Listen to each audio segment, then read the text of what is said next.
To order. Rick, would you lead us in the pledge, please?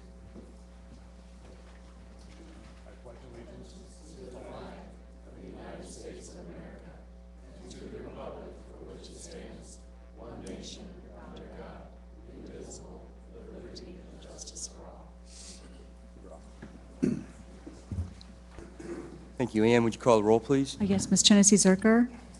Here. Mrs. Boring. Here. Mr. Reiner. Here. Mayor Lecklider. Here. Mr. Gerber. Here. Vice Mayor Saleh. Here. As you can probably see, Mr. Keenan is excused this evening. To begin this evening, we have a special presentation from Mr. Jim Stein, President of the Furniture Bank of Central Ohio. Are you here, sir? Yes, please. If you'd come forward. Good evening. Good evening. Thank you, everyone, for the opportunity to speak briefly this evening about our furniture bank here in Columbus. Dublin has been a big supporter of our furniture bank in the last 15 years that it's been in existence, and we very much appreciate that. We had somewhere just over 700 furniture donations from residents in the Dublin area last year.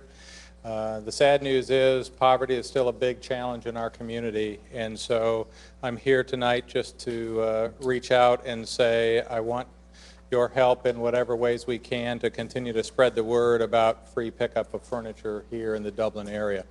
We're in the Dublin area every Monday, and we do provide free pickup for people that have furniture to donate, and it ends up in someone else's house in about 2 to 3 days.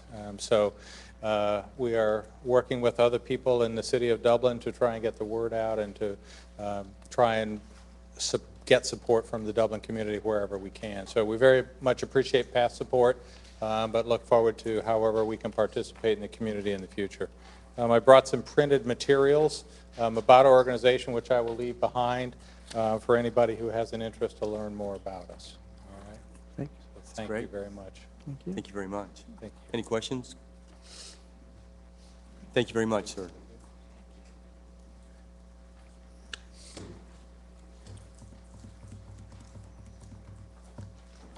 Moving on to that part of our agenda for citizen comment regarding items not on the agenda, Mr. Maurer, would you like to come forward?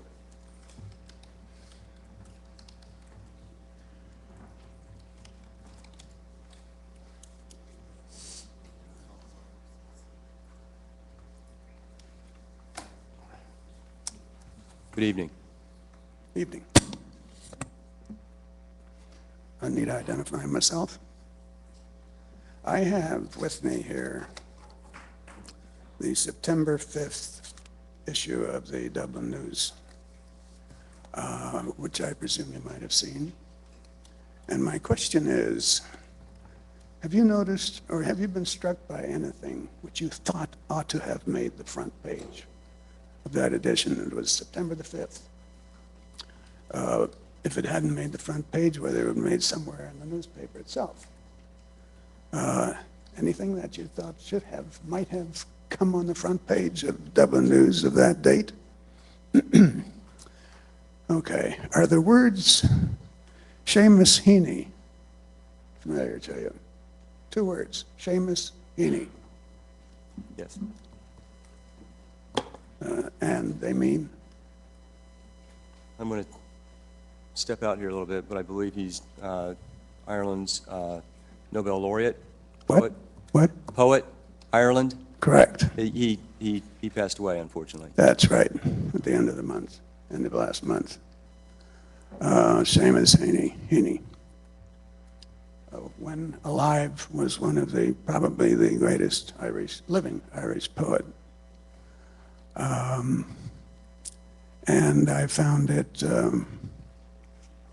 eloquent, I think, that his name didn't appear in the paper. So much for Irish as an attitude.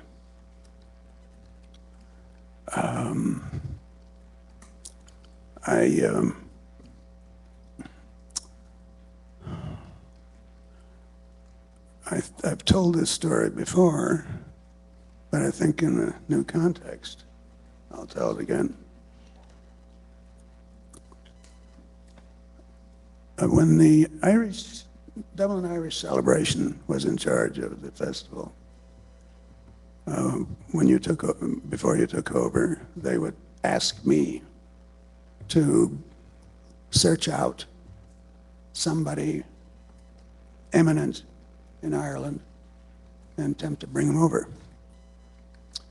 Well, I know a fair amount of Irish literature, but I'm not a frontline penetrating specialist, so I went to the university and asked one of the professors there, one of my colleagues, whom he might suggest.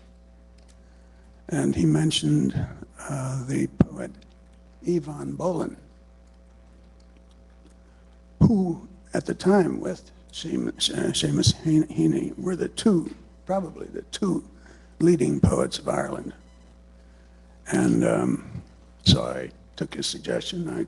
I found her telephone number and got her, described roughly the circumstances she'd come into. She did not sound very interesting, but sound interested rather. But she told me to go to her agent, or she gave me his agent name. She didn't quite tell me to go to him. Well, I went to the agent. Agent was delighted, signed her up, and she came. I met her at the airport. It was a typical Columbus, steamy, hot day, and it was 5 o'clock, and the traffic was thick. Well, she berated me all the way over here. She did not want to come here. And when I got here, took her to the hotel, and then picked her up later at 1919 building, where she made a presentation. She avoided me like the plague and warmed up sort of in a room beyond where I was, and finally came out. Now, I had a premonition, there's something going to go wrong here. So I had gone to the university the day before and told them she was coming. And we had a respectable audience. There was nobody there from Dublin. You weren't there, nobody that I remember was there. And she warmed up, and as a matter of fact, I got into the construct of things and asked her a couple of questions and changed her attitude very rapidly about me, which I was very worried about. Okay, sequel to the story is this. She came back here the next year, but she bypassed Dublin and went straight to the university. I tell you this, because you're in the grip, really, of marketeering here. I checked on Scott Dring's materials, and I didn't see any reference to Seamus Heaney. But you're being marketed. And if you want to get serious about Irish connections, you should look into prospects of that sort and show up. That make sense? No?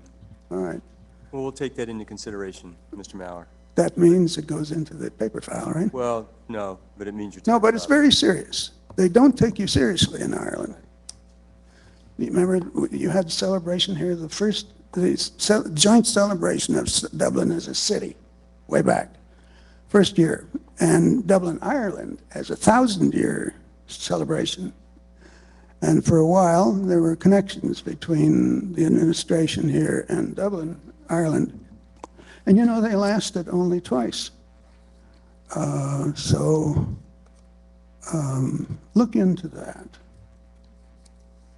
We will. Thank you. Right, thank you.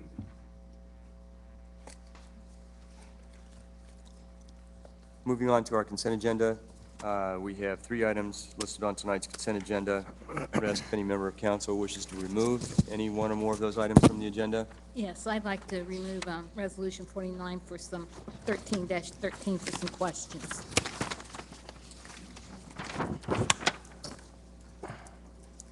I'm sorry, which one? 49-13. All right. 49. Oh, it is 49. Is Is that that double vision? 49 Yes. is I'm one you'd sorry. like to remove? Yes, I'm sorry. We're going to move forward then with the other two items. Uh, I would move then that we approve the actions listed for the remaining two items on our consent agenda. Ask if there's a second. Second. And if you call for the vote, please. Vice Mayor Salee. Yes. Mayor Lucklider. Yes. Mr. Reiner. Yes. Ms. Janice Zerker. Yes. Mr. Gerber. Yes. Mrs. Waring. Yes. Thank you.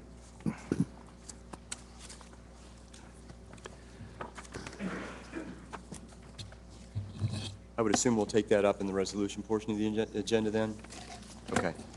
Very good. Moving on to the second readings of ordinances, beginning with ordinance 66-13.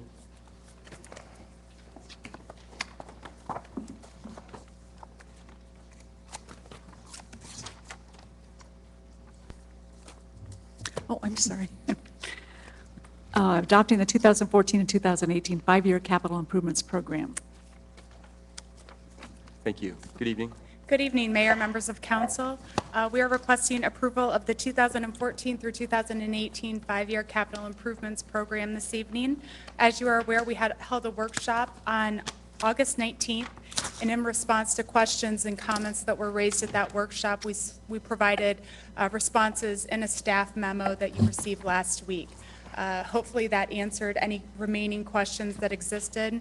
We have received some additional follow-up emails, and I believe that those responses have been provided as well. The only other thing I would like to notate, Mr. Keenan had requested information pertaining to the Justice Center renovation and additions, and specifically pointed out the cost per square foot that we had indicated in the staff memo of being $315 per square foot. In actuality, included in that cost was the contingency as well as testing, permits, any other fees, as well as